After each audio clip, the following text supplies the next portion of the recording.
ನೈತಿಕತೆ ಇದ್ದರೆ, ಅಷ್ಟು ಇಷ್ಟು ಮಾನ ಮರ್ಯಾದೆ ಇದ್ದರೆ ಕೂಡಲೇ ರಾಜೀನಾಮೆ ನೀಡಿ ಎಂದು ಪುರಸಭಾಧ್ಯಕ್ಷ ಪುಟ್ಟಸ್ವಾಮಿಗೆ ಜೆಡಿಎಸ್ ಎಸ್ಸಿ ತಾಲೂಕು ಅಧ್ಯಕ್ಷ ಕಾಂತರಾಜು ಒತ್ತಾಯಿಸಿದರು.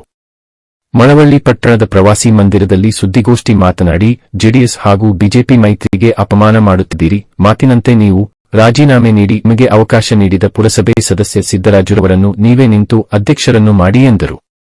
ಗೋಷ್ಠಿಯಲ್ಲಿ ಪುರಸಭೆ ಸದಸ್ಯ ಸಿದ್ದರಾಜು, ದುಗ್ಗನಹಳ್ಳಿ ನಾಗರಾಜು, ಮಲ್ಲೇಶ್, ನಾರಾಯಣ, ಮಲ್ಲು, ಕೃಷ್ಣಮೂರ್ತಿ, ರಮೇಶ ಸೇರಿದಂತೆ ಹಲವರು ಇದ್ದರು.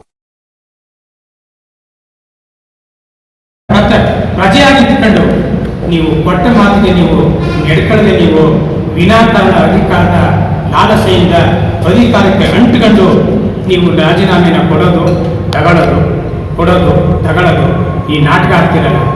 ನೀವು ಆ ಪಶುಗಿಂತ ನೀವು ಹೀನಾಯವಾಗಿದ್ದೀರಿ. ನೀವು ಈಗ ನಾನು ನಿಮಗೆ ಬಹಳ ನಿಷ್ಠುರವಾಗಿ ಹೇಳ್ತಾ ಇದ್ದೀನಿ ಪುಟ್ಟಸ್ವಾಮಿ ಅವರೇ, ನಿಮ್ಮ ಸಮುದಾಯ, ನಾನು ಸಮುದಾಯವನ್ನು ಟೀಕೆ ಮಾಡ್ತಾ ಇಲ್ಲ, ಬಹಳ ಬೆರಳೆಣಿಕೆ ಅಷ್ಟು ನೀವು ಇದ್ದೀರಿ.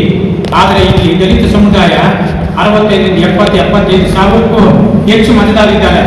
ನೀವು ಆ ಸಮುದಾಯದ ಬೆಂಬಲವನ್ನು ತಗೊಂಡು ಬಿಜೆಪಿ ಮತ್ತು ಜೆಡಿಎಸ್ ಪಕ್ಷದ ಎರಡೂ ಪಕ್ಷದ ಮೈತ್ರಿಯನ್ನ ನೀವು ಪಾಲನೆ ಮಾಡ್ತೀವಿ ಅಂತ ಹೇಳಿ ಮತ್ತೆ ನಾನು ಜೆಡಿಎಸ್ ಪಕ್ಷಕ್ಕೆ ಸೇರ್ಕೋತೀನಿ, ನನಗೆ ಸ್ಥಾಯಿ ಸಮಿತಿಯನ್ನು ಕೊಡಿ ಅಂತೇಳಿ ನೀವು ಎಲ್ಲವನ್ನೂ ನೀವು ತಗೊಂಡು ಸ್ಥಾಯಿ ಸಮಿತಿ ಅಧ್ಯಕ್ಷರಾದ್ರಿ, ತದನಂತರ ಅಧ್ಯಕ್ಷರು ಆದ್ರಿ. ಈಗ ರಾಜೀನಾಮೆ ಕೊಡೋದಕ್ಕೆ ನಿಮ್ಗೆ ಏನು ಕಷ್ಟ? ನೀವು ಕೊಟ್ಟ ನಾಲ್ಗೆನ ಏನು ನಿಮ್ದು? ನಿಮ್ಮ ನಾಲ್ಗೆ ಏನಾಗಬೇಕು? ನಾಲ್ಗೆಯನ್ನಾಗಿಟ್ಕೊಳ್ಳಿ. ಮತ್ತೊಂದು ಆಗಕ್ಕೆ ನೀವು ಪ್ರಯತ್ನ ಪಡಬೇಡಿ. ಅದು ನಿಮ್ಮ ಘನತೆಗೆ, ನಿಮ್ಮ ಅಧ್ಯಕ್ಷ ಸ್ಥಾನಕ್ಕೆ, ನಿಮ್ಮ ಬಿಜೆಪಿ ಮತ್ತು ಜೆಡಿಎಸ್ ಪಕ್ಷದ ಮೈತ್ರಿಗೆ ನೀವು ಯಾವತ್ತೂ ಅಪಮೈತ್ರಿಯನ್ನ ನೀವು ತರಲಿಕ್ಕೆ ಹೋಗಬೇಡಿ. ನೀವು ಸಾರ್ವಜನಿಕ ಜೀವನಕ್ಕೆ ನೀವು ಎಂಟ್ರಿ ಆಗಿದ್ದೀರಿ. ನೀವು ರಾಜಕಾರಣದಲ್ಲಿ ಯಾವುದೋ ಒಂದು ಕಪ್ಪು ಚುಕ್ಕೆ ನೀವು ತಗೋಬಾರ್ದು.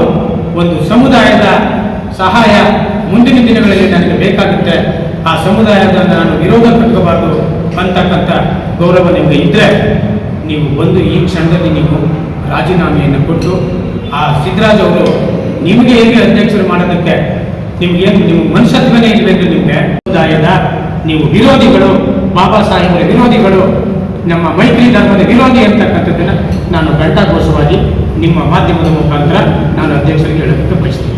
ಅವ್ರ ಬೂದಿನ ಗುಡ್ಲೆ ಮತ್ತು ನಿಮಗೆ ಬಂದು ನಿಮಗೆ ಮತ ಹಾಕಲ್ಲ. ನೀವು ಮನುಷ್ಯರು, ನೀವು ರಾಕ್ಷಸರು ನೀವು ಅಂತ ಕೇಳಬೇಕಾಗುತ್ತೆ.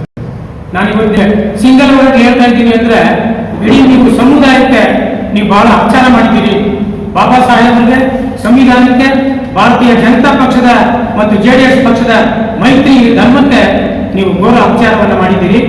ಇವತ್ತು ನೀವು ಈ ಪ್ರಬಲವಾದ ಕೋಮನ್ನ ಎದುರಾಕೊಂಡ್ರೆ ಅದರ ಪರಿಣಾಮವನ್ನ ನೀವು ಎದುರಿಸಬೇಕಾಗುತ್ತೆ ಅಂತಕ್ಕಂಥದ್ದನ್ನ ನಾನು ನಿಮಗೆ ಘಂಟಾಘೋಷವಾಗಿ ಹೇಳ್ತಾ ಇದ್ದೀನಿ.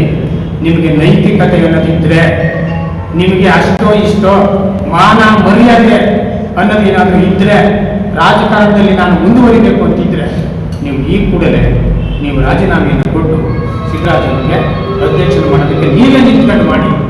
ಇಡೀ ನಮ್ಮ ಸಮುದಾಯ ನಿಮ್ಮ ಜೊತೆ ಇರ್ತದೆ. ಇದಕ್ಕೆ ನೀವು ವಿರುದ್ಧವಾಗಿ ನಡ್ಕೋಬೇಡಿ. ಅಧಿಕಾರ ಶಾಶ್ವತ ಅಲ್ಲ. ಇನ್ನು 3 ತಿಂಗಳು 4 ತಿಂಗಳಲ್ಲಿ ನೀವೇನು ಗುಡ್ಡೆ ಆಗೋದಿಲ್ಲ. ಒಂದು ಮೀಟಿಂಗ್ ಮಾಡೋಕ್ಕಾಗಲ್ಲ. ಪುರುಷನ ಮುಖ್ಯಾಧಿಕಾರಿ ನೀವೇ ಮಾಡ್ಕೊಳ್ಳಿ ಅಂತ ಎದ್ದವರು ಹೋಯ್ತಾವ್ರೆ.